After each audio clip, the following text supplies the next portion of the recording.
So those who haven't done regions before or are trying to remember what to do with that, so if you go, first thing, go into your tournament and make sure in general that you are using school regions.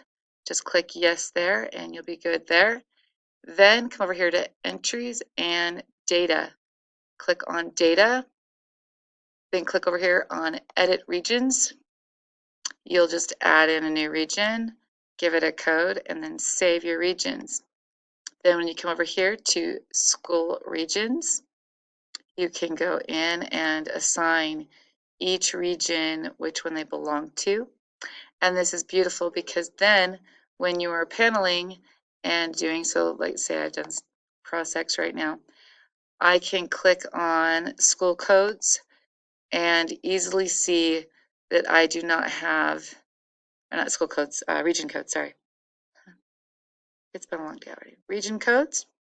And I can easily see that I do not have any regions hitting each other in this first round, and making sure that we're good that way.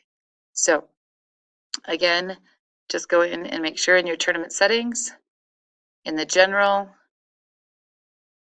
tab, that it is turned on to using school regions, and then come over here to data and entries, and then edit regions, add them, save them, and then assign your school regions, and you'll be set and ready to go.